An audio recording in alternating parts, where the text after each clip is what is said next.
Good afternoon. I'd like to take you on a speedy trip to my world and how I look at society and how complex themes as individuality, identity, inclusiveness, all are easily revealed by simply and foremost a form of intensified observation and active encounters. I hope to bring you the awareness of apparel and fashion as a language that sometimes rock-hard protests, sometimes wants to be poetic, sometimes is completely lost in translations, and sometimes it really lies. When you sharpen your focus in the public domain, you will definitely, we all do, recognize patterns and repetitions of dress codes. This can sometimes lead to the discovery of new social groups you suddenly become aware of. Since 1994, I work with my colleague Ari Versluis. She's a professional profiler on the series we call Exactitudes. Mind you, all the people that are portrayed are actually street casted. They were invited to come into the studio after an active encounter, and in the studio they were portrayed as fashion models. Then we grouped them together, and the series are the results. So we can say that Exactitudes is investigation all notions of identity. This project is described by others as an almost scientific anthropological record of people's attempt to distinguish themselves by assuming a group identity. Whoa. There's an apparent contradiction here between individuality and uniformity. But not if we look to identity as a construction that is in essence formed by our surroundings. We are constantly mirrored by our surroundings. We are constantly pushed around by the wish to belong to a group, and on the other hand, we strive for total independence. We seem to be all right when there is a balance between those two. Sharp observation in the public domain will also open up your eyes for individuals who seem to stand out. But paradoxically, when you observe them closer, they will form new groups of their own as well. That's very interesting, because it raises the question, and it is sometimes asked, why do all non-conformists look the same? It's a brilliant question. And it raises other questions, like, what is style? When do you consider yourself unique? And does the big myth of our time, authenticity, really exist? A wide range of issues that previous generations viewed as matters of birth, social rank, or fate are becoming now areas of choices. Choices that are all leading to a sort of personal lifestyle. It's all expressed in that lifestyle. And nowadays, with unlimited access to information, people are processing sartorial information much more quicker than before. So this means that we can assume that most people are sending the right signals to the outside world. And that opens up for us a door to look at clothing as signifiers of a constructed identity.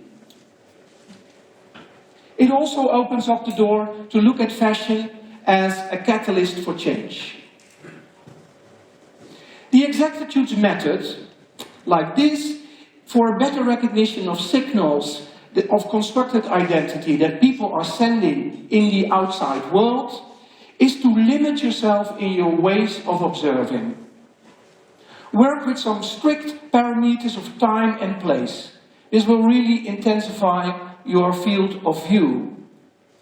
Be a professional voyeur, dare it, and step into the role of a profiler. really reflect on what you're seeing, and see it as a police investigation. Choose one location, stay there, and absolutely important, be there for a certain amount of time. Maximize this experience with real and active encounters and also real engagement. That means that you have to step out of your comfort zone and step into the world of the other without being judgmental. But you need a sort of carefree attitude. Be gentle. Which segments of society are you really curious about? Where do you like to set up your observation post? And do you have a look behind the facades as well? Are you daring to look into the dark corners as well? It's good to team up in such an adventure, so you can really discuss with one another all things you see and notice in concerning style and identity.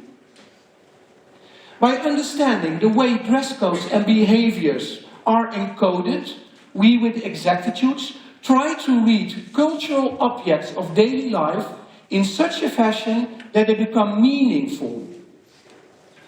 We zoom in the essential details of the person to discover a bigger story. Normally I look at you, but quite awkwardly you look at me now. I'm the victim of your investigation. The rules of the game are turned around, so to say. In general, I think I'm quite aware of all the signs and the symbols that I show with my style. But that's not important. The importance is, can you distill a concept out of this for a better understanding of my identity? And is it possible that you can place me in a bigger social group by hunting down some similarities you saw and recognized before? With other words, can you read me? And if you could, what if I fooled you with a mere commodified and borrowed style? What if my looks could be seen as just a simple copy of a transmitted fashion image? An image that I've copied with no reasons and no ties to my personal life or my surroundings at all. Would that then be the real me you're seeing? Or am I just acting out a staged role, perfectly fitting those intense performative times we are living in? Maybe the distorted me you see is actually more me than the real me. Whoa, so who's me? When I was in my 20s, in the early 80s, before the age of social media and viral videos, the search for your own style was less complicated. It was quite easy to distinguish yourself from others by choosing your favorite group identity. There were simply not that many choices. You were either this, or you were that, or you were nothing. Although back then, finding the pieces for your look you liked to flaunt was really, really hard work. Signature clothing items were difficult to find. And the iconic pieces you really wanted were very limited and very site-specific. Therefore, there was a lot of do-it-yourself. The sometimes long travels to find the right subcultural gear, or the time it took to customize real gear, was by many experienced back then as the initial accession to a certain kind of subculture. A simple illustration of shortage drama back then, and we're talking early 80s here. If I wanted to score a pair of black jeans, and I really wanted them, I had to take the boat to England from Rotterdam, and then the train to London, and then the bus to East London, and then on a Sunday morning, you could find a pair of black jeans, when you were lucky. Maybe together with a pair of Doc Martens. Your favorite Slayer t-shirt was a t-shirt really bought at a mesmerizing concert. Your granny looked like other grannies, ravers raved, and punk rock never died. But subculture seems to be over now, since we're living in the so-called narcissistic consumer heaven. In this world of plenty possibilities, you can become everything you wish. Everything I do, everything I acquire, every actions are becoming signifiers of who I am. It seems that there is no limit, it seems there's no reason to limit yourself. You can become anything you wish. So the end station of consumer freedom is that you can experiment with all kinds of looks and create a sort of new multi-layered identity, perfectly fitting our growing wish to present ourselves more multi-layered in the on and offline worlds. But either multi-faced or old-school one-dimensional, can we still be authentic? Or are we all dressed up as performers in our own daily life show? The explosion of online fashion culture that favors bold forms and appearance is even playing a more distinctive role than ever. Algorithms will predict your products, your wishes, and your favorite looks. What is there to choose when everything is already chosen for you? Are you really the constructor of the so-called super you when Amazon and Zara probably know you better than you do? Our personalized and privileged bubbles can become a disadvantage in the search of new, fresh social viewpoints.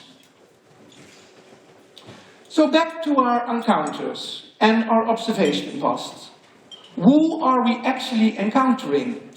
Intriguing, new constructed identities in this time, or the old school, single-layered, subcultural, non-conformists? My personal motto is to embrace all kinds of trans, cultural, gender, age, all kinds of transitions. I really like them. It really takes me on. The modern world then can be seen as a washing machine. Box-fresh outcome guaranteed. No tracks or traces from the past. No dogmas, no burdens. Woo! New materials, new techniques, endless play, and highly flexibility. I think that those new constructed identities are a new form of authenticity. But are we able to read those new dynamic stories right? That is the big question. What comes out of the washing machine? Can you really judge it? Is clothing still the biggest signifier of one social group? Is choosing your identity becoming a privilege for those with education and economic means? Are we really aware of our personal bubble? Are we really able to embrace a bigger variety in viewpoints and understand all current underlying themes? Can style still be a tool for social change? Your counterattack and your active voice in this global identity conversation is needed more than ever. Redefining realness in the context of new social identities is becoming more and more important. Because, and that's the theme of today, reality can be in drag. In our new social perception, where fake is actually the new hyper-real, and this blurring of facts and fiction is a daily reality to deal with, we are definitely entering another time. We can expect that the next decade will be drastically different than the one we are in now. Technological change is exponential, and therefore we will witness an unprecedented and massive acceleration on all kinds of social levels. The washing machine is spinning on top speed. The near future will therefore be more scary, I think, more daring, more challenging than ever and ever before. But the big burning question remains, how shall we dress for this occasion? Thank you so much.